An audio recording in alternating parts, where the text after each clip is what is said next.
Sir जी, आपका परिचय थोड़ा हम लेना चाहेंगे दर्शकों के लिए कि आपका पूरा नाम और आपके पिताजी का नाम वो थोड़ा प्राथमिक परिचय दे दीजिए। हाँ, मेरा नाम अ, बालू रखा है। BALU, बालू भाई। गुजरात में भाई कहते हैं, बालू भाई। फादर का नाम, पिताजी का नाम वालजी भाई। और जो लास्ट नेम कहते हैं, सरनेम, वो है चौहान। जी, माताजी का नाम? हाँ, कस्तूरबा। जी, और आपकी जो घर गृह लक्ष्मी है इनका नाम बता दीजिए। सरोज बेन। अच्छा जी, आज सरोज माता को हम मिस कर रहे हैं, वो भी शायद पोरबंदर आती तो और भी और चार चांद लग जाते। फिर भी कोई बात नहीं, मिलेंगे हम अगले नेक्स्ट शिविर में। और सर जी, आपने अभ्यास जो किया है हाँ जी, तो वो अभ्यास के बारे में आप थोड़ा विवरण करेंगे? डेफिनेटली। जी। तो फैमिली के बारे में जो आपने पूछा, थोड़ा और मेरी ओर से बता दूं। हम 4 भाई 4 बहन, अच्छा जी। 8 है। इसमें आज मेरी सबसे बड़ी बहन है जो 94 ईयर चल रही है। हाँ जी। और सबसे छोटा मैं हूँ, 79। अच्छा। ओके। और मेरी एजुकेशन के बारे में, ये 80 साल पहले गांवों में, छोटे छोटे गांवों में कोई सुविधा नहीं थी। तब हमारे गांव में केवल 4 4th स्टैंडर्ड तक पढ़ाई थी। तब तक मैंने वहाँ पढ़ाई की। 4th में मैं फेल हुआ। अच्छा। हाँ, वो ये भी, मैं इतना तेज नहीं था पढ़ने में। बाद में जो एक नज़दीक पड़ता है, जालिया करके गांव है, अमरेली जिले बाबापुर का? जालिया कहते हैं, अमरेली डिस्ट्रिक्ट में। हाँ जी। वहाँ मेरे मुझसे बड़े भाई, जो ये प्रताप है जिसका बेटा, तो उनके पिताजी वो वहाँ प्राइमरी स्कूल में नौकरी करते थे। अच्छा। इस हिसाब से वो मुझे वहाँ ले गए। तो मेरी पढ़ाई वो प्राइमरी की भी वहाँ हुई और सेकेंडरी 10 तक वहाँ हुई। और उस वक्त SSC जो है 11th तक थी। आज जो 10 तक है वो 11th में SSC कहा जाता था, सेकेंडरी पुराने समय में। स्कूल हाँ। सर्टिफिकेट तब मिलता था। जी। तो ये जहाँ मैं पढ़ता था, जनता विद्यालय जालिया, वहाँ कोई इतनी नई नई बनी थी। जी। जो मुझे सब्जेक्ट रखने थे साइंस के, वो वहाँ सुविधा नहीं थी। अच्छा।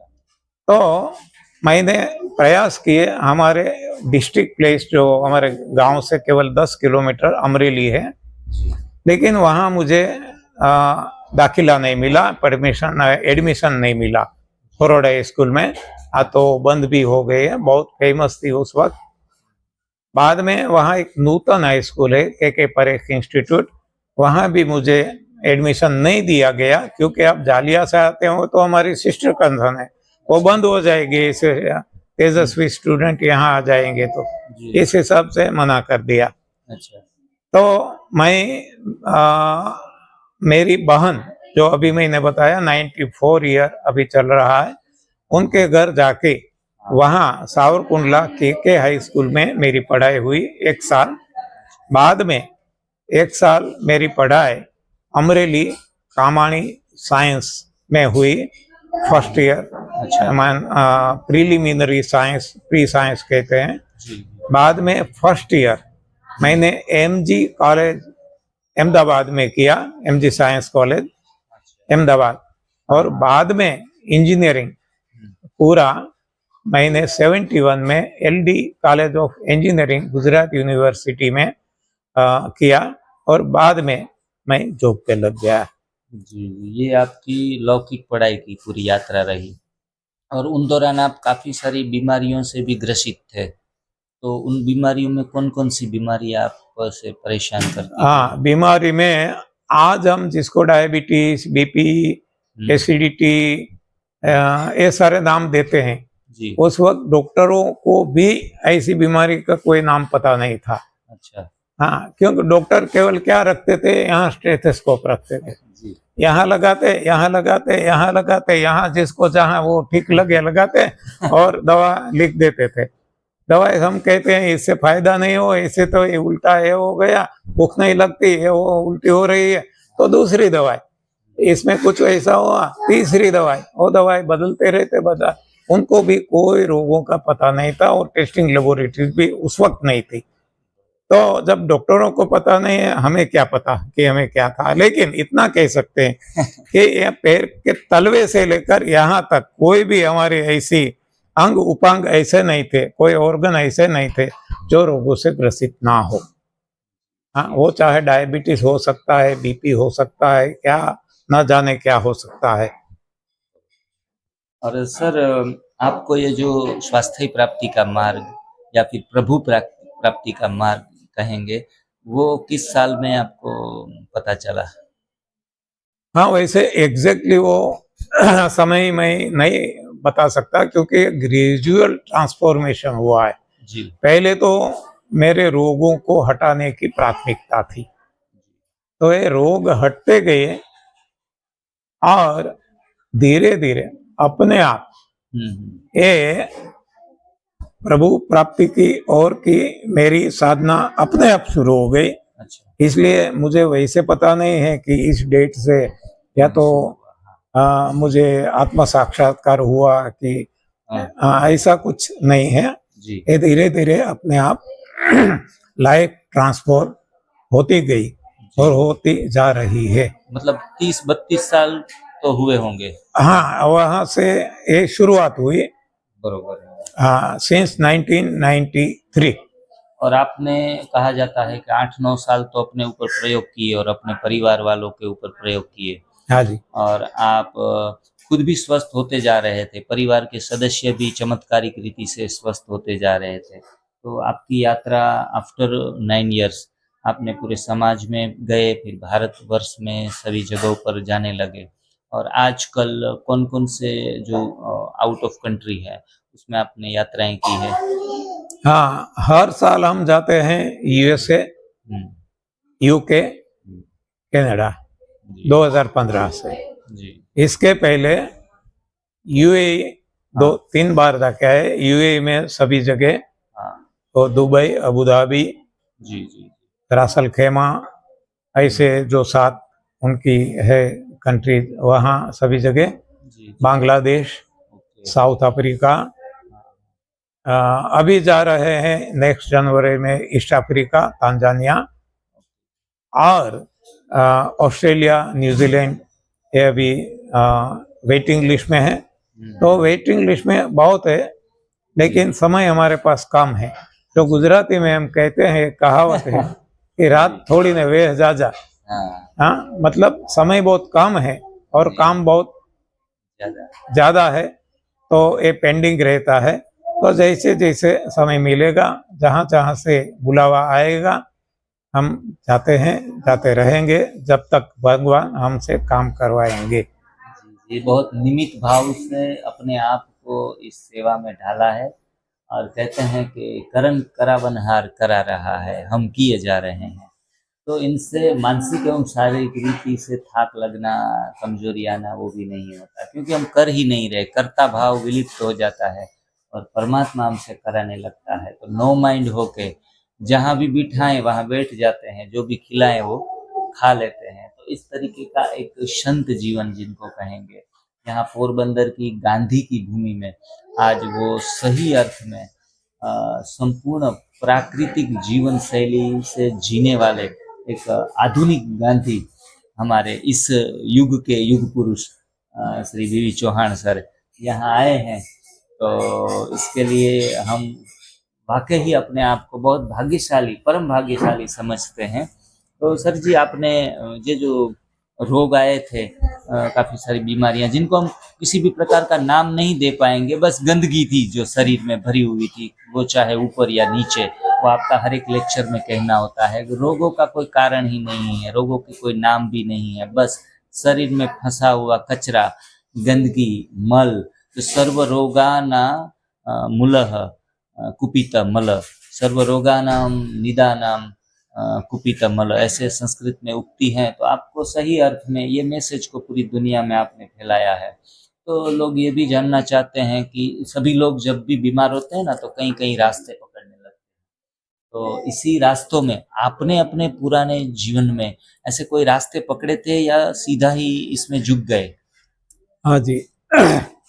बहुत सारे जो दुनिया में हर कोई पकड़ रहे हैं, ये सारे रास्ते मैंने अपना कर देख लिया। हम्म, आयुर्वेदा, जी। एलोपैथी, होम्योपैथी, नेचुरोपैथी, हम्म, पानीपैथी, हास्य थेरेपी, सोमूत्र थेरेपी, हम्म, पानी थेरेपी, ये मतलब जितनी भी पैथी थेरेपी मेरी समझ में आई, हम्म, ये सब कुछ मैंने आजमा के देखा।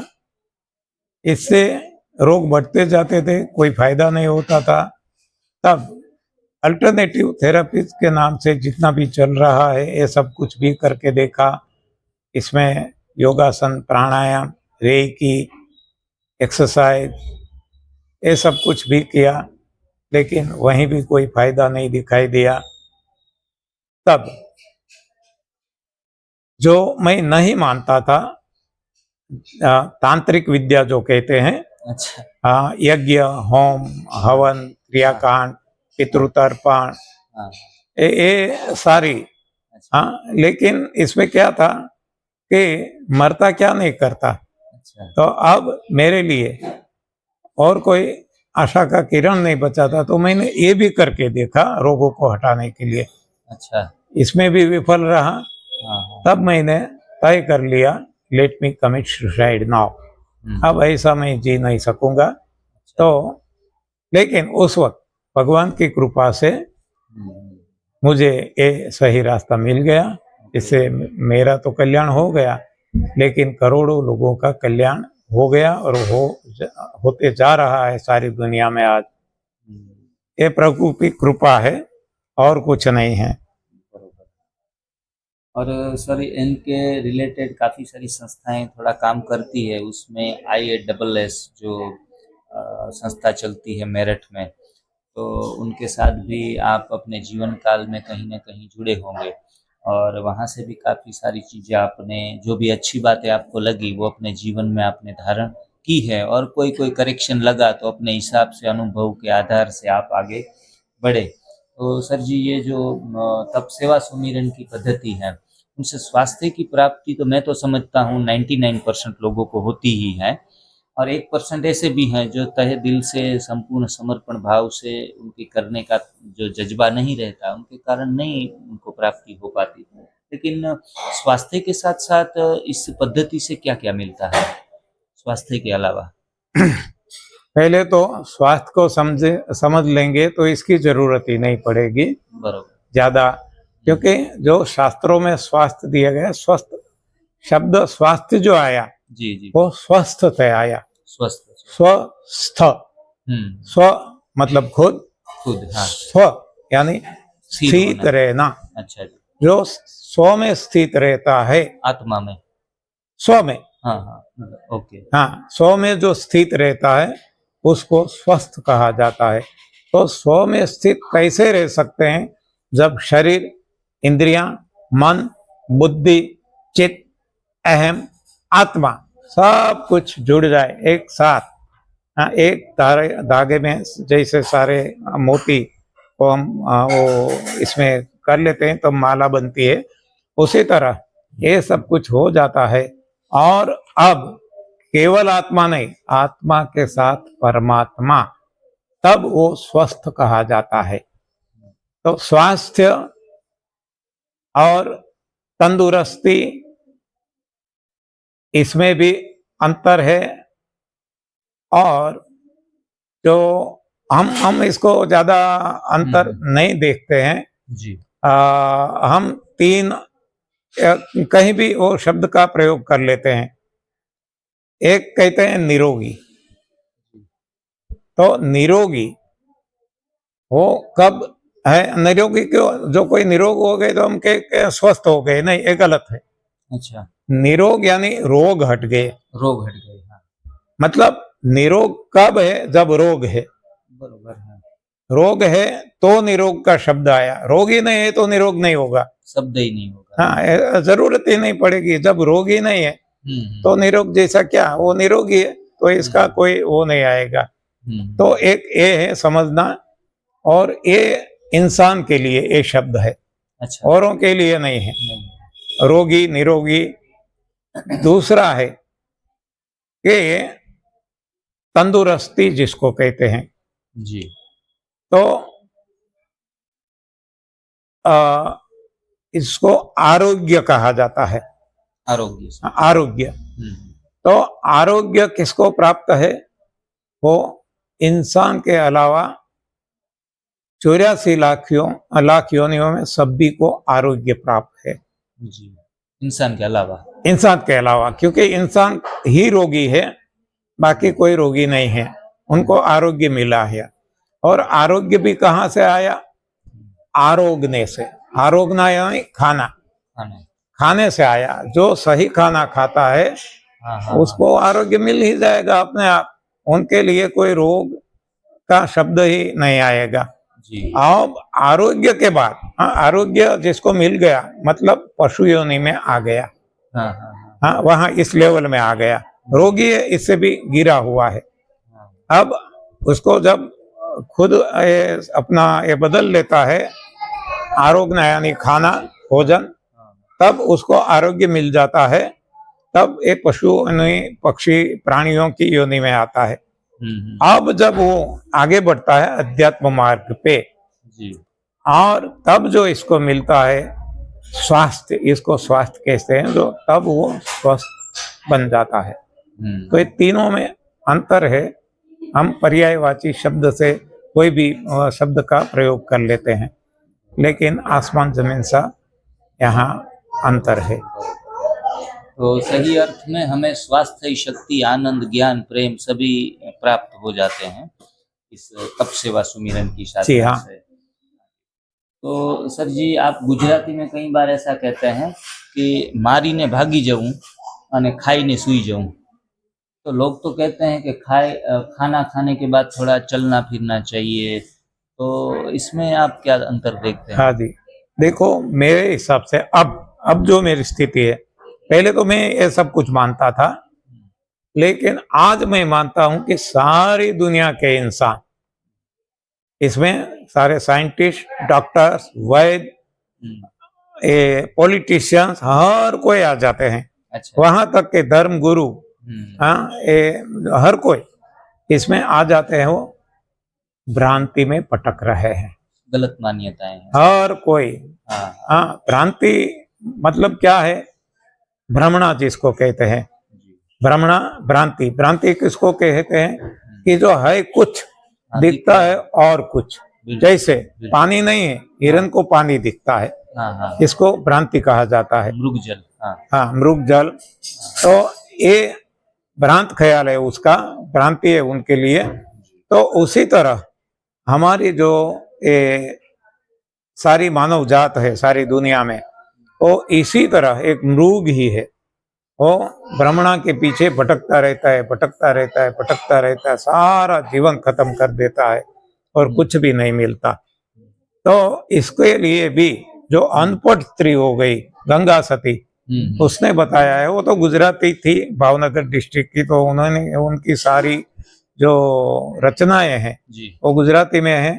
तो वो बताती है कि भ्रांति के बारे में, कि ब्राह्मणा में भांग्या विना रे भवना फेरा नहीं रे टले रे जी। साथ साथ वो बताती है कि आत्मा साक्षात्कार करना है, परमात्मा से मिलना है। तो ऐसे आंखें बंद करके पद्मासन लगा के बैठ जाओ ऐसे, तो ऐसे भगवान कभी नहीं मिलेंगे। हाँ, तो इसके लिए क्या करना है कि आत्मा ने ओळख्या विना रे लख 84 नहीं रे टले रे जी।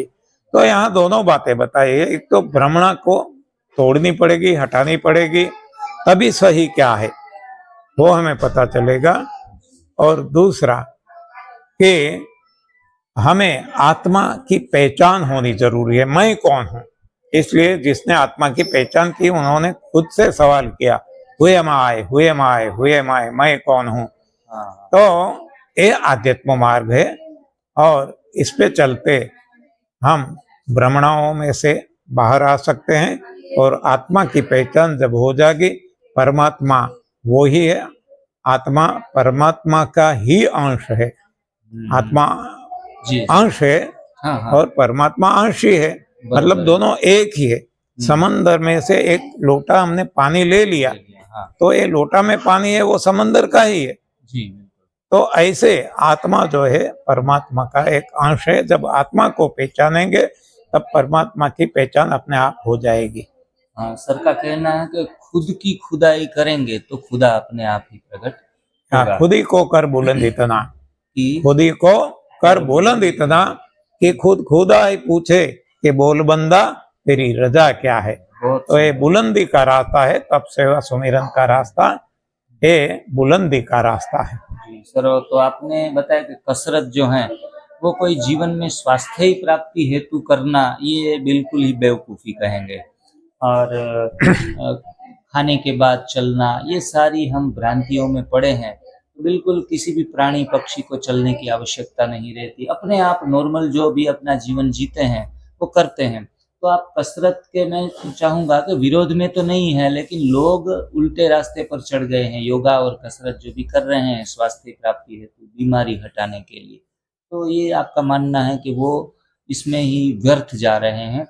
और खुशी से, आनंद से कोई चलना फिरना, घूमना या थोड़ी बहुत स्ट्रेचिंग कर लेते हैं लोग स्फूर्ति के लिए, तो ठीक है। फिजिकली एक्टिविटी जिनको बंद है बिल्कुल ही, बैठे बैठे कंप्यूटर के ऊपर काम कर रहे हैं, ऑफिसों में बैठकर काम कर रहे हैं, वो थोड़ा हल्का फुल्का एक्सरसाइज करे, सिर्फ और सिर्फ शारीरिक बीमारियों को दूर हटाने के लिए नहीं, लेकिन मेंटल हेल्थ के लिए, तो ये अच्छा है।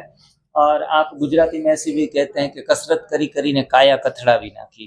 कसरत कर करके इतना कसरत किया कि पूरा शरीर ही खलाश हो गया।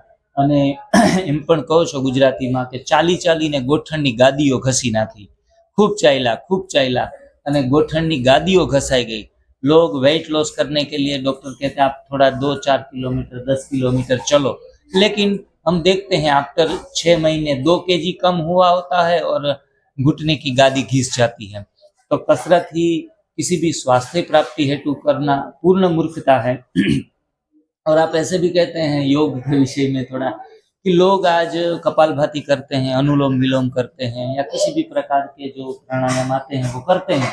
बिल्कुल ही थोड़ा स्वास्थ्य के लिए थोड़ी डीप ब्रीदिंग कर ले तो ऑक्सीजन पूरे शरीर में अंदर तक चला जाएगा। लेकिन अगर हम शुगर को हटाना चाहते हैं, बीपी को हटाना चाहते हैं, तो उसमें कोई महत्वपूर्ण रोल नहीं है। तो हंसी में आप यह भी कहते हैं कि धमी धमी ने आंतरડા આડા કરી નાખ્યા, ત્યાં સુધી પ્રાણાયામ અને યોગ કર્યા પણ એનાથી પણ કોઈ વિશેષ પ્રાપ્તિ ન થઈ। और एक लाइन ये भी कहते हैं कि योग के नाम के ऊपर हमने वियोग बहोर लिया। हाँ, योग तो नहीं लगा सके, लेकिन वियोगी जीवन जीने लगे और ध्यान में ही बेध्यान बन गए। ध्यान लगाना तो चाहा, लेकिन किसी को कमर का दर्द, किसी को घुटना, किसी का गोल ब्लेडर गया है, तो किसी की किडनी लीवर में कमजोरी आ गई है, किसी के दिमाग में सारा भारीपन आ गया है। तो योग करते करते भी वियोग में चले गए, ध्यान करते करते भी बेध्यान हो गए।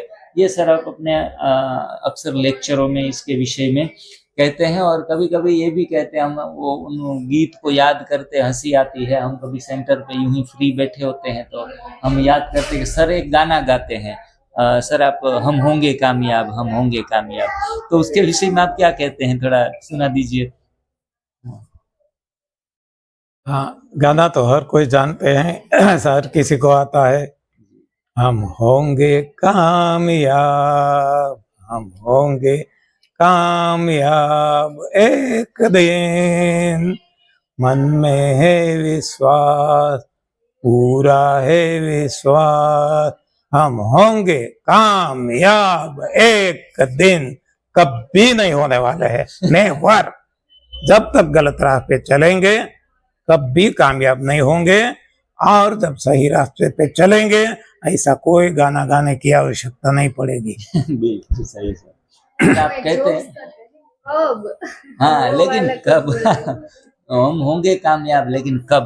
जब तक कभी नहीं, कभी नहीं। डायरेक्शन भी गलत और मोशन भी गलत है। मोशन से विशेष भार आप डायरेक्शन के ऊपर देते हैं, भले धीरे चलो लेकिन सही रास्ते के ऊपर सही दिशा हाँ, में खरगोश आगे, और कछुआ का जो एग्जाम्पल है मिसाल ना, है, हाँ सही दिशा में चलना बहुत जरूरी है।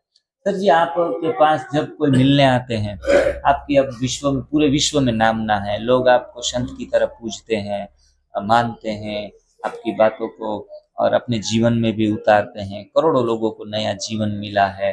तो कोई आपको पैर को छूते हैं तो आप क्या बताते हैं? पैर हाँ। छूने के लिए तो अक्सर लोग आते हैं, तो आप क्या कहते हैं? अच्छी बात है। वो पैर को लात कहा जाता है। अच्छा। गद्दा जैसे पैर लगाता है ना, तो हम हाँ। क्या कहते हैं, गद्दा लात लगाता है। हाँ। तो हम कहते हैं कि पैर छूने से क्या फायदा। बहुत सारे लोगों का पैर आपने छुआ आज तक, और हमारा पैर मत छुओ। इसलिए हम बताते हैं कि मेरी लात मत पकड़ो, मेरी बात पकड़ो। बरोबर है। सर जी कहते होगा फायदा तो बात से होगा, क्योंकि ये अनुभव सिद्ध है। बरोबर। लात पकड़ने से कोई फायदा ना हुआ है, ना होगा। मतलब किसी को आशीर्वाद देने से या सिर पे हाथ रखने से किसी का कुछ होने वाला? बिल्कुल नहीं। आशीर्वाद जैसी कोई चीज नहीं है कि जो दी जा सकती या मांगी जा सकती। हाँ। आजकल लोग हमें आशीर्वाद दीजिए, हमें आशीर्वाद दीजिए।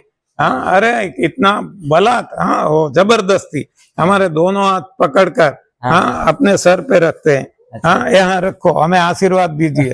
हम कहते हैं आप कहो तो दोनों रखें, हाँ। ज्यादा नहीं है रावण की तरह, नहीं तो 20 रख देते हैं, लेकिन इससे कोई फायदा ना हुआ है, ना होगा। आशीर्वाद है न मांगने की चीज है, न देने की चीज है। कोई ऐसा कहता है जा बेटा तेरा कल्याण हो जाएगा, न कभी हुआ है, ना होगा। आशीर्वाद अपने आप जब निकलेगा जी, स्वतः, स्वतः, ये आशीर्वाद है। बरोबर। तो इसके लिए हाँ। उनको प्रसन्न करना पड़ेगा। प्रभु प्रसन्न होंगे तब हाँ। अपने आप आशीर्वाद निकल जाएंगे। वो शब्दों में नहीं होंगे, अच्छा, हाँ, बिना बोले। तो वाइब्रेशन। ये सही में आशीर्वाद है, जो लेने की या देने की चीज नहीं है, न मांगने की न देने की। सर जी, शारीरिक रीति से सारी दुनिया बीमार है, लेकिन अभी फिलहाल इस ये समय ये भी चल रहा है कि लोग मानसिक रीति से भी बहुत कमजोर होते जा रहे हैं। ये मनोरोग इतने बढ़ गए हैं कि सब कुछ होते हुए भी लोगों को प्रसन्नता नहीं है और बस जीवन जीने की उम्मीद छोड़ रहे हैं। तो मनोरोगों को हटाने के लिए विशेष रूप से कोई डाइट है या कोई विशेष रूप से आप टिप्स देना चाहेंगे? हाँ जी, अच्छा सवाल है। हम जानते हैं कि जो हमारा शरीर है पंच तत्वों से बना है। पंच तत्व भोजन से मिलता है। मतलब कि जो है शरीर जिसको कहते हैं, काया कहते हैं, स्थूल शरीर कहते हैं, मटेरियल बॉडी कहते हैं, ये जो दिखता है वो है, जिसको हम तन भी कहते हैं। तो ये तन जो है अन्न से बना है। इसी तन में इंद्रियां हैं, मन है, बुद्धि है, आत्मा है, परमात्मा भी इसी तन में है। तो और ये तन बनता है अन्न से। मतलब के सारी चीजें अन्न पे डिपेंडेंट है। जैसा अन्न वैसा तन, जैसा अन्न वैसा मन, जैसे मन वैसी सोच, और जैसी सोच वैसे कर्म क्रिया हम करेंगे। तो हमारी सोच भी बदलना है। डिप्रेशन में है, मानसिक तनाव में है, तो भी हमें सबसे पहले अन्न बदलना होगा। और इस हिसाब से कहा जाता है कि यू आर। हम कहते हैं ये बहुत भला आदमी है, संत है, गुंडा है, ये क्यों कहते हैं? उनके कर्मों से। बरोबर। तो कर्म कैसे वो करते हैं? सोच से। सोच कहाँ से उठती है? मन से। मन कहाँ से होता है? अन्न से। अन्न से, हाँ, अन्न से ही। तो सब कुछ अन्न पे आके रुक जाता है। तो अब जिसका अन्न बदल गया, तन बदल जाएगा, निरोगी हो जाएगा। मन बदल जाएगा, सोच बदल जाएगी, सोच बदलेगी, कर्म बदल जाएंगे, कर्म बदलेंगे, उनकी जो छवि है वो बदल जाएगी। अब जो गुंडा था, जैसे हम कहते हैं वालिया लुटारा, लुटेरा था, अब उनके कर्म बदल गए तो वाल्मीकि ऋषि बन गए, छवि बदल गई। तो इसको हम अब ऐसे कह सकते कि you are what you eat. जी। हाँ, खाने पे सब कुछ है, जो हम खाएंगे वैसे हम बनेंगे। तो सर जी अभी जो दो प्रश्न और भी पूछेंगे कि आप अपने हिसाब से सबसे अच्छा डॉक्टर किनको कहेंगे? आयुर्वेदिक, एलोपैथी, होम्योपैथी, नेचुरोपैथी, सबसे अच्छा डॉक्टर कौन है? कोई भी पैथी, हाँ। कोई भी थेरेपी हम्म, सही रास्ते पे नहीं चल रही है, मतलब हर कोई गलत है। हम्म, अब खुद को खुद का डॉक्टर बनना है। जी। यहाँ ना कोई पैथी है ना थेरेपी है। जैसे हम देखते हैं कि 84 लाख योनियां, कोई पैथी कोई थेरेपी का सहारा नहीं लेती, लेकिन वो क्या करती है, भगवान ने जो खुद के लिए दिया वही खाते हैं, और भगवान जिस जैसे रखते हैं वैसे ही वो रहते हैं। यानी जब जगा देते हैं जाग जाते हैं, जब भूख लगती है खा लेते हैं, जब प्यास लगती है पी लगते हैं। तो इसके लिए कोई नॉर्म्स नहीं है वहाँ कि कम से कम इतना पानी पीना है, हाँ इतना कैल्शियम वाला, इतना कार्बोहाइड्रेट वाला, इतना फैट वाला, इतना प्रोटीन वाला, ये सब कुछ खाना है। ऐसा कुछ भी वही नहीं है, और फिर भी वो तंदुरुस्त है। और हम ये भटके हुए लोग इसमें भटक गए हैं, और नाना प्रकार की कमियां रोगों से ग्रसित है। तो कोई भी पैथी कोई भी थेरेपी मेरे हिसाब से सही नहीं है, और कोई भी पैथी कोई भी थेरेपी की जरूरत भी नहीं है। केवल है जो भगवान हमें जैसे, हाँ वैसे हम गाते बजाते रहते हैं कि जय ही विधि राखे राम वे ही विधि रही हो, लेकिन हराम ऐसा कुछ करते हैं तो हाँ, जो भगवान करवाते हैं उल्टा ही करते हैं, तो ये उल्टा परिणाम मिलता है। तो जब हम जय ही विधि राखे राम वे ही विधि रही हो सही में ये होने लगेगा, तब कोई पति थेरेपी की जरूरत नहीं पड़ेगी, तब खुद हर कोई अपने अपने डॉक्टर बन जाएंगे। सर जी सबसे अच्छी चिकित्सा पद्धति यहाँ आप किसको कहेंगे? शिक्षा पद्धति, जो सॉरी सर, चिकित्सा पद्धति। चिकित्सा पद्धति, हाँ जी। चिकित्सा की कोई जरूरत ही नहीं है। कोई, हाँ, जब चिकित्सा की ही नहीं जरूरत है तो पद्धति कौन सी? बरोबर है। कोई है ही नहीं। हाँ, आहार ही औषध है, हमारा आहार ही। औषध की ही जरूरत नहीं है, ये सारे सूत्र हमने बनाए हैं, बरोबर गलत है, सारा भ्रांति है। हाँ, क्योंकि बरोबर, कुछ औषध करने की जरूरत तब पड़ेगी जब रोग है। बिल्कुल जब आप सही आहार लेंगे, रोग ही नहीं है, तो औषध की क्या जरूरत? बिल्कुल। तो आहार ही औषध है, ये भी सूत्र अब निकल जाता है, जरूरत नहीं है। बिल्कुल। और सर आप हाउ थियरी और वाई थियरी के बारे में बताते हैं हाँ जी, कि कैसे हुआ, तो हाँ जी, उसमें आप थोड़ा सा प्रकाश डालेंगे अवश्य अवश्य। कोई उदाहरण के हाँ, द्वारा? ये तो बहुत ही इम्पोर्टेंट सवाल है एकदम, और सभी के लिए, केवल हेल्थ के लिए नहीं। हाउ और वाई के रास्ते पे जो चलते हैं उनको क्या परिणाम मिलता है हम देखें। हाउ यानी कैसे, और वाई यानी क्यों। तो अब देखते हैं एक सादा सा एग्जाम्पल कि दूध आग पे चढ़ा हुआ है, गैस के चूल्हे पे कहीं भी, तो इसमें उफान आता है, क्योंकि जैसे तापमान बढ़ता है तो वॉल्यूम बढ़ता है, तो उफान आता है। जब उफान आता है तो हम क्या सोचते हैं कि कैसे उफान को शांत करें, कैसे यानी हाउ। तो तुरंत मन में देखो, सवाल करने वाले हम, जवाब देने वाले भी हम। अब जवाब भीतर से आता है कि पानी डाल दो, ठंडा पानी डाल दो, और जैसा ठंडा पानी डालते हैं उफान शांत हो जाता है। शांत हो जाता है। हमें लगता है हम कामयाब रह गए, हम सफल हो गए, लेकिन ये हमारी भ्रांति है, क्योंकि थोड़ी देर के बाद फिर से उफान आता है। फिर से हम वही काम, वही सवाल, कैसे शांत करें उफान को, वही जवाब, पानी डाल दो। तो ऐसे करते करते करते हम देखते हैं कि दूध सारा खत्म हो जाता है, जलकर खत्म हो जाता है। तो ये हाव का परिणाम है। बरोबर है। अब वाय का परिणाम देखें। अब हम जैसे उफान आता है, हम अब खुद को सवाल करते हैं वाय, क्यों उफान क्यों आया? अब तक नहीं था, दूसरे में नहीं है, दूध में ही क्यों आया? तब हमें पता चलेगा आग पे है, आग बुझा दो। इतना सरल रास्ता है, कुछ भी नहीं करना है। उसी तरह रोगों के बारे में, रोगों को कैसे हटाए कैसे हटाए कैसे हटाए करके करके हमने इतनी पैथी इतनी थेरेपी है, सब कुछ हजारों साल से करते आए हैं, करते जा रहे हैं, और फिर भी परिणाम क्या है? जिसको बचाना है देह को, इसी को ही खत्म कर देते हैं। हाँ, तो दूध ही ये सारा है खत्म। भाव का रास्ता। और वाय का ये है तप सेवा सुमिरन, न्यू डाइट सिस्टम, ये वाय का रास्ता है। क्यों रोग क्यों हुए? तुरंत पता चल जाता है कि गंदगी से, गंदगी क्यों हुई? तुरंत पता चल जाता है गलत खाने से, गलत खाना क्यों खाया? तुरंत पता चल जाता है गलत फहमी से। गलत फहमी कहाँ से, क्या क्यों आई हमारे जीवन में और किसी के जीवन में नहीं, क्यों आई? तो तुरंत पता चलेगा हमने पढ़ाई की।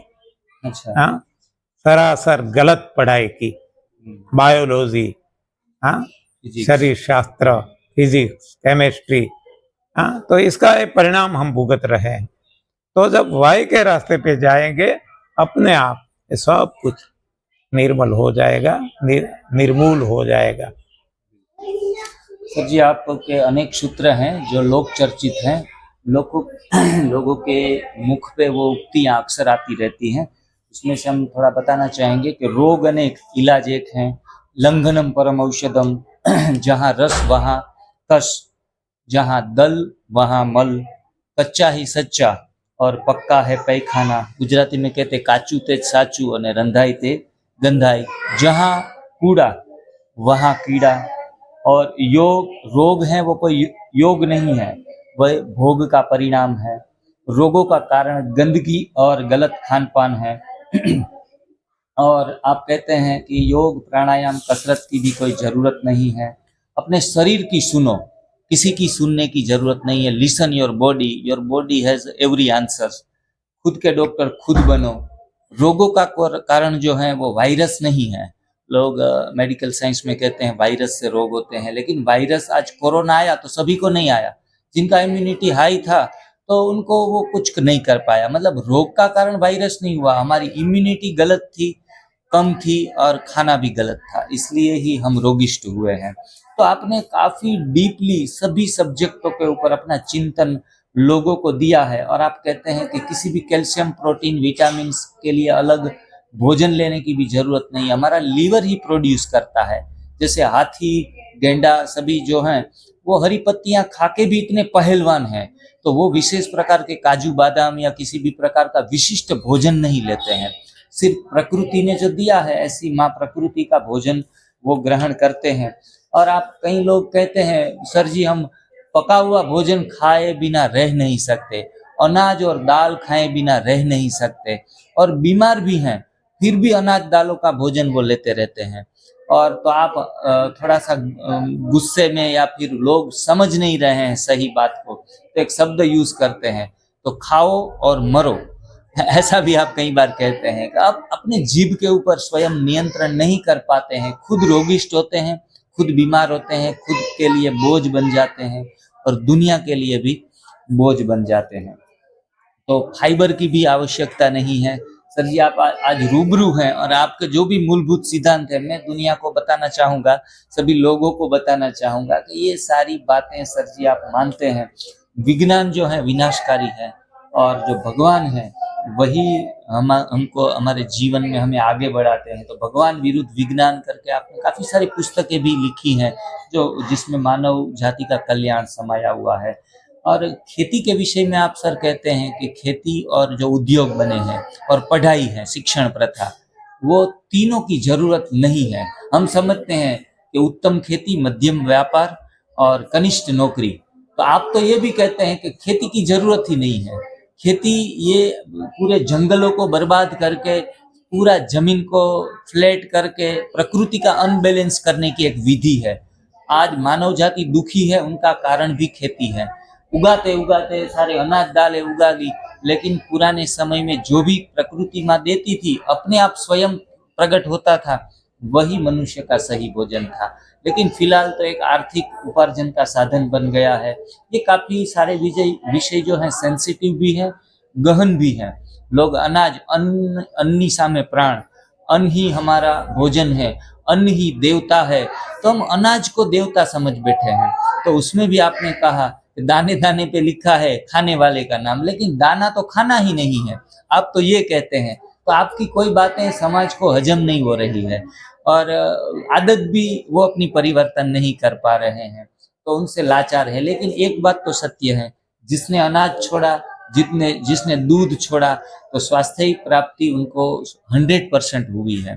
तो आपके सिद्धांत हैं वो आप उनके ऊपर एकदम अडग हैं, यही सत्य है, यही हमने अपने जीवन में अनुभव किया है। तो अंत में कई बार आप ये भी कहते हैं कि आज के दिन में मेरी मान्यता ये है, तो ये आप क्यों कहते हैं? क्योंकि मान्यता जो है हम्म, वो समय समय पे बदलती रहती है। जैसे एक समय था, मैं ये सब कुछ नहीं जानता था, एनडीएस नहीं जानता था, खुद का अनुभव नहीं था। तब मेरे पास केवल जो जानकारी थी, जो स्कूल कॉलेज में पढ़ा था, समाज से जो मिला था, तो वहाँ मैं कहता था कि दूध संपूर्ण आहार है, दूध से कैल्शियम मिलता है, दूध से फैट मिलती है, दूध से ताकत मिलती है, किलो कैलोरी मिलता है। ऐसे सभी बातों में अनाज और दालों से कार्बोहाइड्रेट और प्रोटीन मिलता है। ये सब कुछ हमने देखा नहीं था कभी कि प्रोटीन कैसा है, कि सब कुछ बातें जो हम बताते हैं कैसा है। तो फिर भी हम ऐसा मानते थे क्योंकि पढ़ाई के कारण। अब हमारी ये सोच ही बदल गई, तो आज हम कहते हैं दूध संपूर्ण आहार तो छोड़ो, आहार ही नहीं है बल्कि जहर है। उसी तरह ये कार्बोहाइड्रेट, प्रोटीन, कैल्शियम, ये सारी थियरी गलत है। हाँ, ये सारी गलत दिशा का ज्ञान है। तो ये कब कह सकते हैं? जब खुद का अनुभव हुआ और जब ये पर्दा खुल गया और सही ज्ञान मिल गया, तीसरा नेत्र खुल गया, तब हम ये बता सकते हैं, कह सकते हैं। यानी आज जो हमारी स्थिति है, कल हम इससे भी ऊपर उठेंगे तो हमारी मान्यता और भी बदल सकती है। तब हम जो उस वक्त हमें दिखाई देगा वो समाज को बताएंगे। तो अपने अपने जैसे हम सिंपली समझने के लिए, हम ग्राउंड फ्लोर पे हैं तो हमें कुछ हद तक दिखाई देगा। अब हम फर्स्ट फ्लोर पे जाते हैं और थोड़ा ज्यादा दूरी तक देखेगा। अब 10th फ्लोर पे जाते हैं, हाँ, सारा ये सिटी दिखाई देने लगेगा। जितना जितना ऊपर जाएंगे ये हमारी ये बढ़ती जाएगी, बढ़ती जाएगी। तो उसी तरह हम ये आध्यात्मिक मार्ग में जितना जितना ऊंचे जाते जाएंगे, उतनी उतनी हमें ये विशालता जो प्रभु की है, जो अनंत है, तो इसका पता चलता जाएगा। और जैसा पता चलेगा, जैसे हमें दिखाई देगा, वैसा हम समाज को बताएंगे। मतलब एक परिवर्तनशील है। जैसे हमारी कक्षा बढ़ती है, देखो एक इसमें जो छप गया, कोई भी एक आप नॉवेल ले लो, गीता जी, रामचरितमानस, आप बार बार पढ़ेंगे। आप पहली बार जो आपने पढ़ा वो तो जो छप गया वो छप गया, लेकिन उसके जैसे आपकी कक्षा बढ़ती जाएगी, इसमें आपको गहनता, इसके गहन ज्ञान का पता चलता जाएगा, क्योंकि ये अपनी ऊंचाई हम बढ़ाते जाते हैं।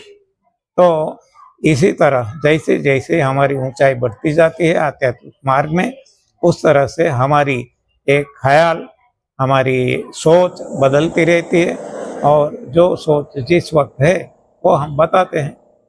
सर आप कहते हैं नजर को बदलो, ये विषय में क्या कहते हैं? नजर को हाँ, बदलो, नजरिया बदल जाएगा। नजर बदलने से नजारा, नजरिया बदलने से नजारा बदल जाएगा। दृष्टि बदलने से सृष्टि बदल जाएगी। एक्शन को बदलने से रिएक्शन बदल जाएंगे। और यहाँ कश्तियां बदलने की जरूरत नहीं है, सिर्फ दिशाएं बदलो, किनारे खुद ब खुद बदल जाएंगे। तो सर जी का बहुत हमने टाइम ले लिया, अभी वीडियो का अंत भी करते हैं। और सर ने पूरे विश्व में घूम के कितने लाखों करोड़ों लोगों के जीवन में प्रकाश दिया है। सभी को ये सिंपल सिंपल बीमारियां, डायबिटीज, बीपी और थायराइड जैसी बीमारियां, मोटापे जैसी बीमारियां तो दूर की है, लेकिन कैंसर या किडनी फेलियर है जिनका कोई इलाज ही नहीं है बिल्कुल।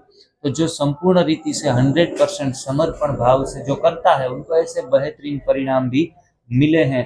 तो कहते हैं कि जो नशा, जो खुशी किसी का दर्द मिटाने में, वह नशा, वह खुशी कहाँ जमाने में। तो ऐसा ही उनका सुंदर व्यक्तित्व है। और इत्र से खुशबू आना तो आम बात है, लेकिन जब आपके शख्सियत से खुशबू आए तो हम कहेंगे कि नहीं, आपने जीवन जी लिया है। तो आपने औरों के लिए जीवन जिया है, और आपकी शख्सियत से, आपके कर्मों से सारे विश्व में खुशबू आ रही है, और इस खुशबू का सभी लाभ ले रहे हैं और अपने जीवन में पुनरुत्थान कर रहे हैं।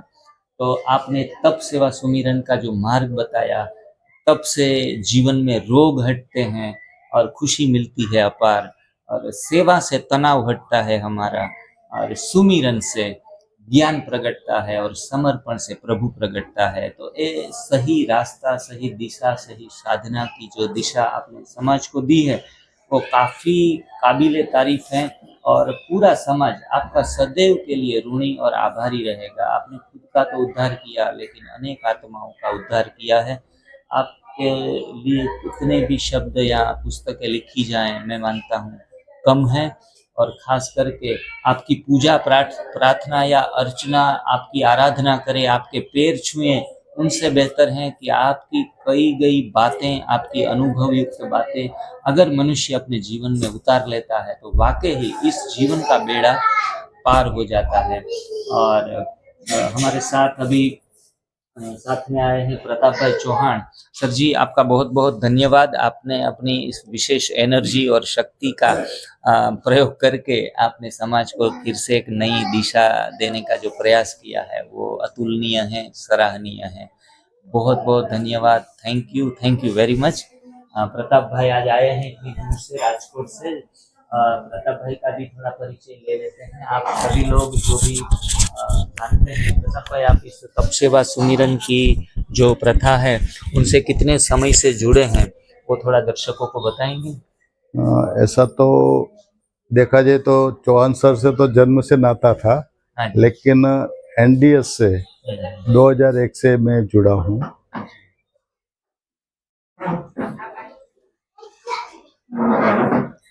जी जी। ऐसा तो कोई पहले बॉम्बे में था, तो ऐसा कोई बीमारी नहीं था। अच्छा। और जब तक बीमारी नहीं है तो एक सिस्टम का कुछ जरूरत नहीं रहता है। हाँ हाँ। लेकिन कुदरत को कुछ और मंजूर था, और मेरा 98 में एक रोड एक्सीडेंट हुआ। हाँ जी। इसके वजह से 2-2.5 साल तक कंप्लीट बेड रेस्ट था। 98 में। हाँ जी। और लेफ्ट लेग में 8 ऑपरेशन है, राइट में 2 ऑपरेशन है। अच्छा। तो अभी पूरा प्लेट है, इसमें रोड है। हाँ तो उसके बदले 2.5 साल कंप्लीट बेड रेस्ट के वजह से, हाँ। और ऑपरेशन रहता है तो मेडिसिन रहता है तो खुराक रहता है। तो मेरा वेट 105 हो गया था। हाँ हाँ। बाद में उधर बहुत फिजियोथेरेपी भी करवाई, एक्सरसाइज भी की, लेकिन कुछ फायदा हुआ नहीं। जी। तभी चौहान सर उधर आए थे, बोला क्या डॉक्टर बताया, तो मैं बोला वो बताता है कि वेट लॉस कर तो अपना पाँव पे चल सकेगा। और तभी से हमने खाली वो बोला मैं करता हूँ ऐसा कर, खाली 2 चीज ही पकड़ ली, और तभी से हम इसमें जुड़ गए। और वो जोड़ने से वजह से बहुत सारे फायदे हुए, शारीरिक, आध्यात्मिक। बराबर। आप प्रताप भाई चौहान जो सर के सभी प्रकार की भारत में और भारत से बाहर जो भी सेवाएं होती है, उनके अंग संग रहते हैं। उनका तजुर्बा भी अपने आप में बहुत कुछ सिखाता है, और स्वामीनारायण संस्था धार्मिक संस्था के साथ भी जुड़े हुए हैं। तो आध्यात्मिक जीवन भी उनका काफ़ी उच्च है, और भी दिन ब दिन आगे बढ़ने के प्रयास करते रहते हैं, और सेवाओं में अपनी आखिरी सांस तक, मरते दम तक जुड़े हुए हैं। प्रताप भाई, आपने भी अपना कीमती समय निकाल कर यहाँ पोरबंदर आप हमारे मेहमान हुए, तो आपका भी विशेष रूप से मैं धन्यवाद अपनी पूरी टीम की तरफ से करना चाहूँगा। अभी आप हमारी इस पोरबंदर शहर में आज हमारे काफ़ी सारे मेहमान जुड़े हुए हैं, तो मेहमानों का भी मैं परिचय करवाना चाहूँगा। सर्वप्रथम रमेश भाई आपका परिचय दीजिए। મારું નામ એટલે હિન્દીમાં हिंदी। अच्छा मेरा नाम रमेश भाई भगवान जी मोढ़ा। मैं ये एनडीएससी प्रेरणा से 2 साल से जुड़ा है। मेरे शरीर में कोसों बीमारी था, शुगर, बीपी, लीवर प्रॉब्लम सब था, लेकिन 2 साल से एनडीएस से जुड़ा है। अभी 80% फायदा में है। फिर भी अभी थोड़ा टाइम से जो कि वो बिगड़ गया है बैलेंस, लेकिन वो सही हो जाएगा ऐसा हमारा मन है। ठीक है, ओके। आपका परिचय दीजिए। मेरा नाम हरिकृष्ण जमुनादास छेलावड़ा और जिग्नेश भाई का अंकल होता हूँ। और मैं वो पुलिस खाते में और पीएसआई तक को नौकरी की है और वो मैं 13 साल से निवृत्त हुआ हूँ। और मैं पिछले 2 मास से वो एनडीएस में प्रवेश किया है। वो मैं एनिमा लेता हूँ और खुराक में कंट्रोल रखता हूँ, इसलिए मेरे को बहुत अच्छा होता है। जी बिल्कुल, बहुत धन्यवाद। मेरा नाम जितेंद्र छाबरिया है। मैं अहमदाबाद से हूँ। मैं और मेरी वाइफ दोनों यहाँ पे आए हैं, लेकिन हम लोग फर्स्ट टाइम आए हैं। आपके नाम? विषय में आपने अभी थोड़े दिन पहले ही जाना होगा। हाँ, थोड़े दिन पहले ही हमने जाना है, तो हमने सोचा एक बार आपसे मिले। स्वागत है। Thank you. हाँ जी, अनिल भाई। मैं अनिल बापोद्रा पोरबंदर से। वैसे मेरे को कोई बीमारी तो है नहीं, लेकिन एनडीएस का लगभग 7-8 साल से मैं फॉलो कर रहा हूँ और अच्छा है। खाने पीने में जो ध्यान रखेगा उसको अच्छा ही लगता है। एनडीएस में बहुत ही अच्छा है, और तो कुछ मैं नहीं बोल सकता, लेकिन मेरे को बहुत अच्छा लगा। सभी को नमस्कार। मेरा नाम भरत जोशी है। पिछले 7 साल से मैं भी एनडीएस को फॉलो कर रहा हूँ। बीच में मेरा वज़न बहुत कम हो गया था, तो वज़न बढ़ाने के लिए 6-8 महीना मैंने छोड़ दिया था। दोनों टाइम भोजन लेना चालू कर दिया था, मगर अच्छा ही नहीं लगा। 2 टाइम भोजन लेना चालू किया ना, तो जैसे ही वेट बढ़ गया 5-7 केजी, वापस मैं शुरू कर दिया है। और एनडीएस के बारे में इतना कह सकते हैं कि एनडीएस अपना लेंगे तो समय ही समय है अपने पास, पैसा ही पैसा है और सेहत ही सेहत है। क्योंकि सेहत है तो अपना पैसा है, वो दवा में नहीं जाएगा। पकाने का आपको ज़रूरत नहीं पड़ेगा, तो आपका टाइम बचेगा। तो घर की लेडीज़ और घर का जेंट्स दोनों स्वस्थ जीवन जी सकते हैं। कई लोग को मैंने ऐसा सुना है कि उसके घर में सिलेंडर है, वो 1-1 साल चल रहा है, क्योंकि खाना पकाता ही नहीं है। तो लेडीज़ का टाइम बचेगा, जेंट्स का पैसा बचेगा। और आज मिडिल क्लास की और जो गरीब लोग हैं उसकी तो हर एक मेंबर्स की रिस्पॉन्सिबिलिटी है कि वो अपने आप को स्वस्थ रखे, क्योंकि मेडिकल इतना महंगा हो गया है कि हमारा बजट है वो पूरा छिन भिन हो जाता है। घर में से छोटी भी बीमारी आ जाती है। तो ये कोरोना काल आके चला गया। इतना अभी पोरबंदर में डेंगू का वायरस है। फांसीजू हॉस्पिटल में मैं 2 दिन पहले गया था। लोग घर से बिस्तर लेके जाते हैं, लॉबी में सोते हैं, और उसका रिलेटिव से वो बोतल को पकड़ के रहता है, तभी उसकी बोतल है वो शरीर में जा पाती है। इतनी उसमें भीड़ है। इतना डेंगू का केस है पोरबंदर में। मगर मैं और मेरे घर में सब लोग है वो भगवान की कृपा से और एनडीएस की वजह से किसी को जुकाम तक भी नहीं हुआ। नहीं तो कोरोना में हुआ है, नहीं तो कोई महामारी में हुआ है। और पिछले 7-8 सालों में मेरे 1 रुपया भी दवाई के पीछे खर्च नहीं हुआ है। तो ये मैं पूरी क्रेडिट है वो एनडीएस को देता हूँ, जिग्नेश भाई को देता हूँ, और चौहान साहब और उसकी टीम को देता हूँ। भगवान सबको बहुत खुश रखे, और हमारा जो मिशन है कि अनटू द लास्ट पीपल के पास एनडीएस पहुँचे, उसमें सफलता प्राप्त करे। Thank you. जय श्री कृष्ण। मेरा नाम साधना मोढ़ा है और मैं एनडीएस से 3-4 साल से मैं जुड़ी हुई हूँ। मेरा नाम कीर्तिदा बापोद्रा है और एनडीएस ऐसी सिस्टम है कि जो तंदुरुस्त की ओर हमको ले जाती है। ओम शांति। मेरा नाम BK हरीश है और मैं ग्लोबल हॉस्पिटल से आया हूँ और यहाँ पे मैं 15 दिन हुआ है और ये एनडीएस करते हुए, और यहाँ पे बहुत ही अच्छा लग रहा है। और मेरा वेट भी 5 किलो कम हुआ है और मैं भी बहुत अच्छा अनुभव कर रहा हूँ ओम शांति। और यहाँ पे भी रहने वहने का बिल्कुल बहुत अच्छी सुविधाएं हैं, सेवाएं भी बहुत अच्छे से होती हैं, तो यहाँ पे सब लोग आ सकते हैं। ओम शांति। हरीश भाई, आपको यहाँ 15 दिन से रोटी भी नहीं मिली, जी दाल चावल भी नहीं मिले, जी और रोटला कुछ भी अच्छी अच्छी जो आप पकवान या जो कहते हैं ना प्रसाद, जी जी ऐसा भी कुछ यहाँ मिला नहीं, सिर्फ भूखा रखा गया। जी जी और जब भी भूख लगी तो जी फल सलाद सब्जी और चटनी जी ऐसा जी। कुछ दिया गया, तो आपके थोड़ा तकलीफ तो पड़ा होगा या फिर आराम से कर पाए? नहीं, बिल्कुल भी मेरे को 15 दिन हो गए यहाँ पे, और मेरे को पता ही नहीं चला कि मैंने कुछ खाया नहीं है ऐसा, क्योंकि वहाँ पे माउंट आबू में रहते हैं तो कुछ न कुछ वहाँ तो रोज़ रोज़ बनता रहता है, नया नया बनता रहता है, तो हम तो वहाँ पे पूरा खाते हैं।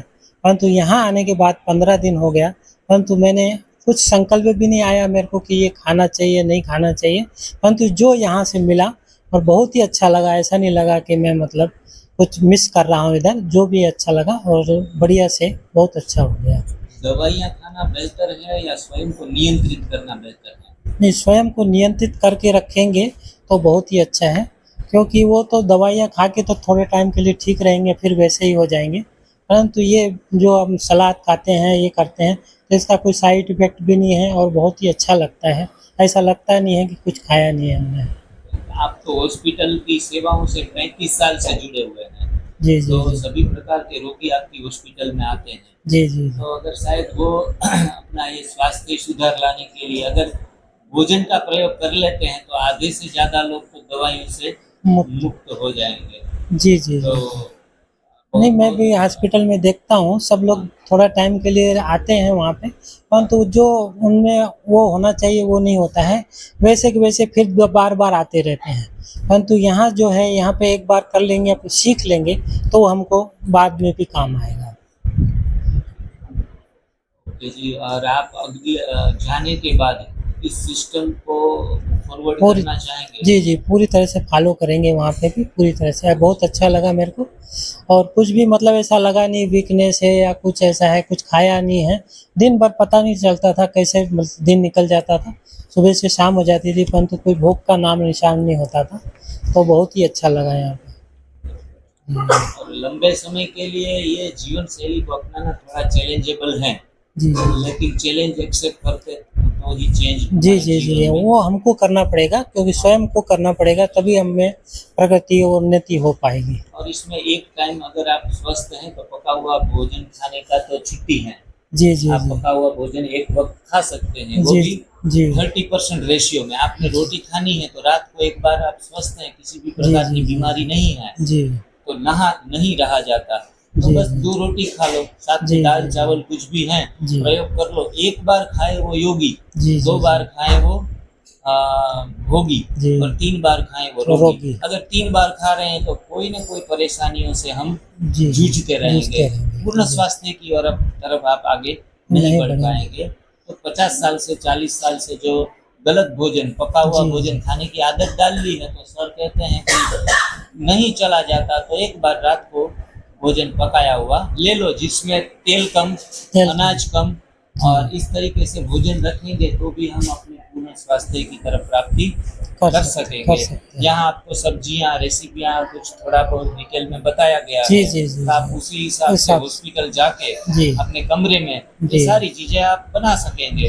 और पहले आगे भी के मैं लिए- बनाता था, जी। अपना कच्चा ही खाता था, ज़्यादा भोजन पका हुआ नहीं खाता था, परंतु अभी यहाँ पे सीखा है तो उसके अनुसार वहाँ जाके करेंगे तो बहुत ही अच्छा लाभ होगा।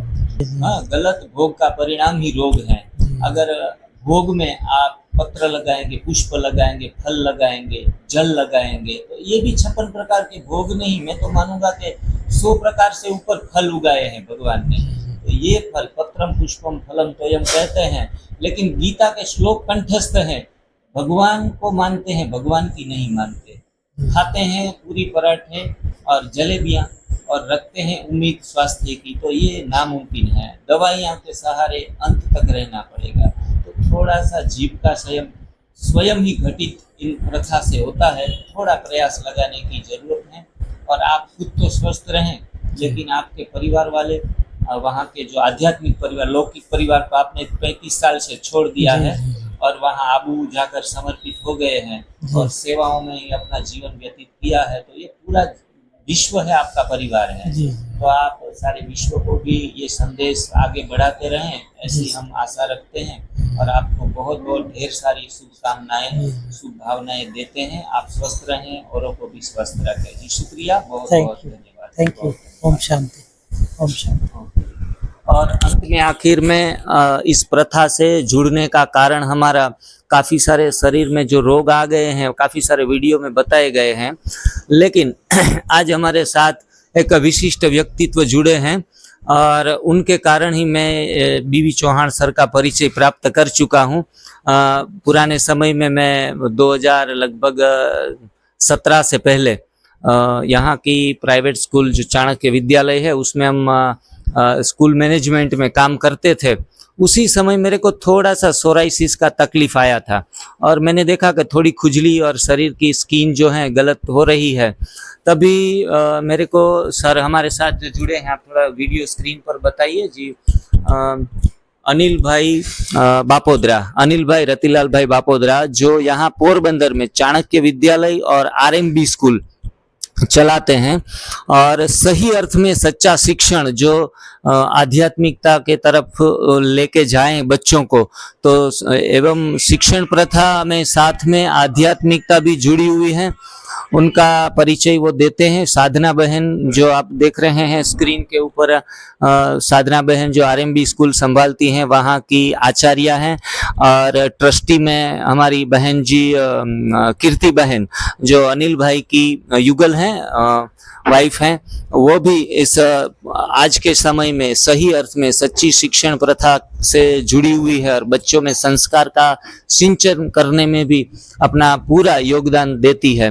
तो मैं अनिल भाई की बात कर रहा था कि अनिल भाई ने एक कागज मेरे को पकड़ा दिया, आज से लगभग समझो 10 साल पहले की बात है, 10 या 15 साल पहले की। उस कागज में कुछ नई भोजन प्रथा ऐसे लिखा हुआ था और भोजन परिवर्तन से आप स्वास्थ्य की प्राप्ति कर सकते हैं। और उसने मुझे एक एनिमा का डब्बा के बारे में बताया, तो मेरे को थोड़ा सा उलझन लगा कि एनिमा का डब्बा उसको देखना भी पसंद नहीं करते लोग कि भाई एनिमा वो पेट की सफाई नेचुरल होती है, तो ऐसे प्रयोग करने की क्या आवश्यकता है। तो मैंने कहा अनिल भाई ये तो थोड़ा नामुमकिन है, लेकिन उसने अपना खुद का एक समय निकाल के मुझे यहाँ जो विनोद भाई करके थे वो एनिमा के डिब्बे पहले रखते थे, वहाँ लेके गए, अपने पैसों से खर्च करके दिया मुझे और वही एनिमा का प्रयोग मैंने तभी कर लिया और थोड़ा सा 5-7 साल बीच में ब्रेक ले लिया, क्योंकि इसमें भोजन परिवर्तन में संयम घटित करना पड़ता है। तो संयम तो हम पहले धारण करना नहीं चाहते थे, बिना दवाइयों के साथ रोग से मुक्त होना चाहते थे और आखिर में एक रोग से जब 10 रोग हो गए तब मैंने वही कागज 10 साल पुराना वाला कागज संभाल के ही रखा था। कृष्णा को बोला कि चलो ये कागज निकाल के थोड़ा प्रयोग करके देखते हैं। तो आज जो भी हम बदौलत हैं एनडीएस में भी आगे बढ़े हैं, तो उसमें जो मीडिएटर बनता है, मीडियम बनता है, तो मीडियम बने हैं हमारे जीवन में अनिल भाई बापोद्रा, जो हमारे जीवन में जो भी परिवर्तन आए हैं उसके लिए एक माध्यम का, जो किसी भी प्रकार के कार्य में कोई भी माध्यम जरूरी होता है, तो वो हमारे लिए माध्यम बने हैं। खुद स्वभाव से दूसरों की सेवाएं करने में, दूसरों को मदद करने में मानते हैं। कोई भी परेशानी हो किसी भी प्रकार की, वो चाहे सेहत की हो या कोई भी प्रकार की, तो उसमें हमेशा समाज में आगे रहते हैं।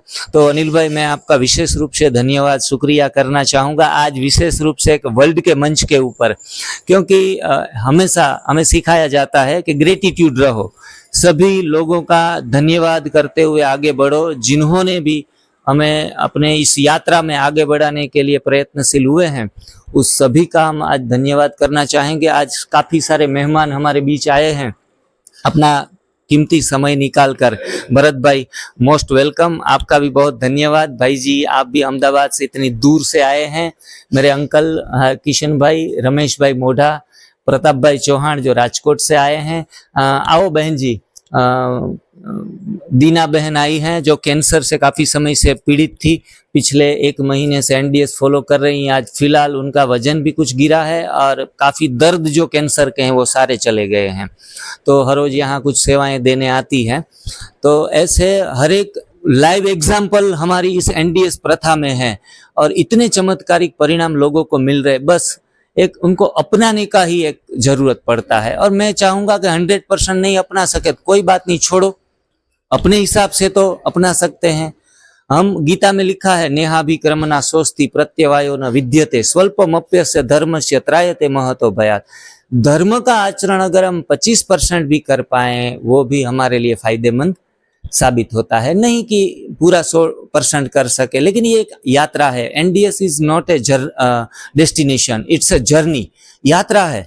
आप एक चलना शुरू करो। आप अगर एनिमा भी यूज कर रहे हैं तो आप एनडीएस के फॉलोअर्स हैं। जरूरी नहीं है कि आप पूरा डाइट के ऊपर भी फोकस करें, लेकिन इतनी सूझबूझ आती है कि ये गलत है। एक चीज भी, मानो कि शुगर छोड़ दी है, चाहे गेहूं छोड़ दिए हैं, तो एक पायदान भी आप आगे चले हैं। एक एक पायदान करके आगे बढ़ना है। जल्दी से दौड़ लगाने से भी गिर जाते हैं। पूरा भोजन छोड़ देते हैं लोग, 15 दिन कर पाते हैं, फिर 16वें दिन अपना पुरानी यात्रा, पुरानी चाल चलते रहते हैं। तो जितना भी बन पड़े, 3 वक्त का खा रहे हैं तो 1 वक्त आप छोड़ दें, 2 वक्त आप अपने जीवन में अपनाइए। वो भी एनडीएस के साधक ही कहेंगे। 2 वक्त का खा रहे हैं तो 1 वक्त छोड़ दीजिए, 1 वक्त खाइए। और 1 वक्त में भी आपकी ग्रिप आ गई है तो धीरे धीरे करके, आज हम पूरे 7 साल हो गए, 7 साल के बाद पूरी रीति से 100% अनाज से मुक्त हो गए हैं। तो पहले साल में अनाज बीच बीच में खा लेते थे, पौवे का आइटम खाते थे, कितनी भी प्रकार की वानगियां बीच बीच में यूज करते थे, लेकिन उनकी मात्रा कम हो गई थी। तो मात्रा कम करने से भी हमारे स्वास्थ्य में लाभ होते हैं। तो एनडीएस एक बड़ा कंसेप्ट है, बड़ा सब्जेक्ट है, उनको कोई निश्चित चीज में ना ले। आज कोई 2-4 लोग आने वाले थे मिलने के लिए, बीमार थे, तो बोल दिया कि नहीं नहीं नहीं, एनडीएस सेंटर पे नहीं जाना, वो सारा खाना पीना छुड़वा देते हैं, मर जाएंगे, भूखे मर जाएंगे, भूखे मार देते हैं। तो ये मान्यताएं जो समाज में है गलत छिपी हैं कि आप एनडीएस में तो खुला निमंत्रण है सबको कि 3 बार खा रहे हैं तो 2 बार खाओ, 2 बार खाओ तो 1 बार खाओ, और 1 बार खा रहे हैं तो आप अनाज छोड़ो। सब्जियां बनाते हैं शाम को एक टाइम पका हुआ भोजन में, बिना तेल की और सारे थोड़े बहुत मसाले डाल के, इतनी टेस्टी बनती है। और फ्रायर में 0 ऑयल के साथ भरवा मिर्च भी बनाते हैं अनिल भाई, इतनी टेस्टी होती है ना कि चटनी के साथ आप भरवा मिर्च शाम को खा लेंगे ना, इतना स्नैक्स आइटम आपको मिल जाएगा। वो पात्रा का जो बनाते हैं ढोकला जैसा कुछ, स्प्राउट जो मूंग के होते हैं ना, उनको थोड़ा पेस्ट करके उसमें लगा देते हैं, थोड़ा चाट मसाला डाल के। इतनी 10-20 आइटम बहनों ने बना ली है जो स्वाद के शौकीन लोगों को भी टेस्टी लगती है कि नहीं नहीं हमारा पेट भर गया। आलू की चिप्स भी बनाते हैं। अभी आलू की चिप्स तो हम तो तेल में तल तल कर खा रहे थे, मोटे हो रहे थे। अब 0 ऑयल की चिप्स बनाते हैं, 0 ऑयल की, और 1 बार खाएंगे ना तो आप दूसरी बार डिमांड करेंगे। उसमें सिर्फ हम यूज करते हैं फ्रायर का, और फ्रायर में थोड़ा सा हल्दी मिला दी, उसको सेंधा नमक में थोड़ा 5-10 मिनट के लिए रख दिया। और मिर्च पसंद करते हैं तो थोड़ा मसाला तो आप जानते हैं किस तरह से बनाते हैं, वैसे मसाले बनाकर सीधा फ्राई कर दो और उसको उबालो भी मत। अगर उसमें कुकर में बॉईल कर देंगे तो उनका सत्व तत्व चला जाएगा। तो बेहतर है कि 10 मिनट और ज़्यादा फ्रायर में रखना पड़ेगा। तो चिप्स इतनी बढ़िया होती है और टेस्टी भी लगती है, और ज़्यादा कार्बोहाइड्रेट्स भी नहीं मिलता जो फैट कंज्यूम करे। तो कितनी सारी ऐसी 10 से ज़्यादा रेसिपियां बनाई है जो एनडीएस करने में, अनाज छोड़ने में हमें बहुत, आप शाम का वक्त नहीं है वरना आपको वो भी टेस्ट करवाते।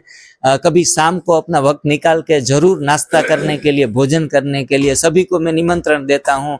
कीर्ति बहन, साधना बहन, आप कभी शाम के वक्त भी यहाँ आइए भोजन करने के लिए, भोजन भी करेंगे, बातें भी करेंगे। अभी फिलहाल ग्रीन जूस, जो ग्रीन ब्लड हैं, वो आप इनका यूज़ करें और सही सेहत देने में वो हमें बहुत लाभदायक है। बस आप सभी मेहमानों का धन्यवाद। Thank you very much. जी ये मैंने आ सेंटर કર્યું અને આ આપણી ભોજન પ્રથાનું વ્યાપ વધારે છે। આ એમણે ભાડે મકાન લીધું છે અને અહીંયા સેન્ટર કર્યું છે। અહીંયા લોકોને આવીને રહેવું હોય એટલે બેંગ્લોરથી આવ્યા, કેટલા ટાઈમથી રહે? બેંગ્લોરથી બેન આવ્યા? हाँ, बेंगलोर थी કેટલા ટાઈમથી? 2 महीना थया। 2 મહિના। અને ટૂંકમાં અહીંયા જેને આવીને રહેવું હોય हाँ એને બધાને એ ટ્રીટમેન્ટ, આ બધી સારવાર છે, ટેસ્ટ કરો, हाँ लियो ટેસ્ટ કરો, ટેસ્ટ કરો, આ ટેસ્ટ કરવા માટે। હા।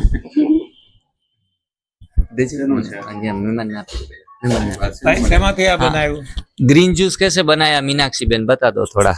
हाँ, ये कैसे बनाते हैं आप? इसमें सारी पत्तियाँ, पालक की पत्तियाँ है, धनिया पत्तियाँ है, पुदीना है, लौकी है, अदरक है, लेमन है, नींबू है, फिर खट्टापन के लिए लेमन डाला है, फिर कोई फ्रूट भी मीठापन के लिए डाल सकते हो, और गाढ़ापन के लिए हमने लौकी ली थी अच्छी तरह से। हाँ, इसमें मीठापन अच्छा है अच्छी तरह से, और गाढ़ा भी अच्छी तरह से हो जाए। तो चाय की वजह क्यों ये क्यों देते हो? इसके पीछे राज क्या है? क्यों ऐसा क्यों पिलाते हैं? चाय, हाँ, चाय बिना बेन क्यों नहीं देते और ये ग्रीन जूस पिलाते हैं?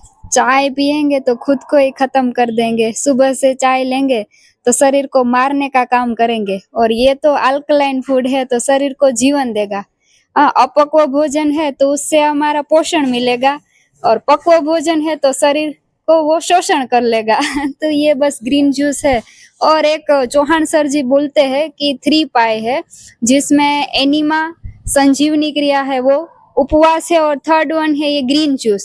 ये तीनों को अच्छी तरह से समझ लिया और अपने जीवन में उतार लिया तो दूसरी और कोई चीजों में जाना नहीं पड़ेगा। उपवास औषध है, और ग्रीन जूस भी एक हमारे शरीर में स्वास्थ्य प्राप्ति के लिए बहुत उपयोगी चीज है। डिटॉक्सिफिकेशन जूस कहते हैं। जी जी जी। हाँ, और दो थोड़ा थोड़ा।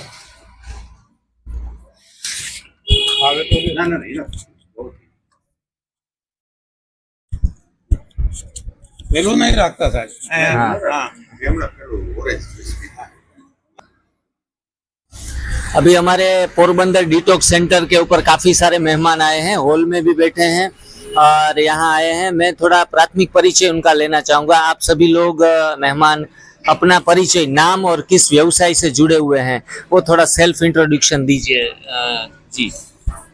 દીપક રાવલ પોરબંદરનો છું અને સિવિલ એન્જિનિયર છું બેઝિકલી, અત્યારે રિટાયર્ડ છું। છેલ્લા 3 વર્ષથી જિગ્નેશભાઈ સાથે જોડાયેલો છું અને એનડીએસ સિસ્ટમ ફોલો કરું છું। એનાથી ઘણું બધું સારું છે અને વ્યવસ્થિત રહે છે બધું। Okay, thank you very much. આપનો પરિચય આપો। હિતેશભાઈ પટેલ અમરેલીથી। હા, પેલા સાહેબને લઈને આવ્યો છું। અશોકભાઈ ધોરાજી, ખેતીવાડી સાથે જોડાયેલો છું અને સાહેબને મળવા માટે આવેલા છે।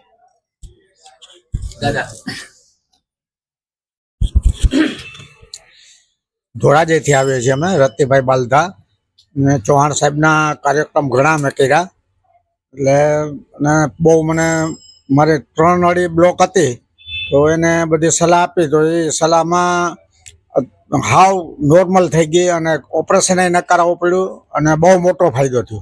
હવે અમે આજે મુલાકાત ખાસ કરવા આવ્યા છીએ અને મને થોડી ખજવાળનું વધારે છે, એટલે કીધું જાણી આવીએ આપણે સાહેબ પાસે અને જે કે રીતે કોર્સ કરીએ તો ફાયદો થઈ જાય તો વધુ સારું, એવી ગણતરીથી અમે જાણ થઈ કે પોરબંદર આવવાના છે, એટલે અમે પોરબંદર ત્યાં મુલાકાત માટે આવ્યા છીએ।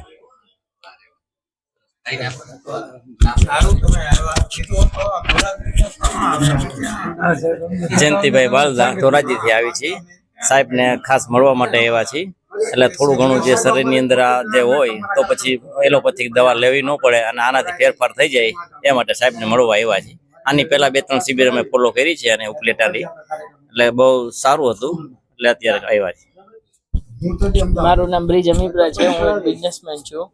અહીંયા આપણે વેટ થોડોક ઓછો કરવા માટે અહીં આવેલો છું, એટલે પહેલી વાર બેનને છે ને કેન્સરની તકલીફ આવી, ઘણા કીમોથેરાપી લઈ લીધા, ઘણી બધી પ્રોસેસ કરી લીધી છે।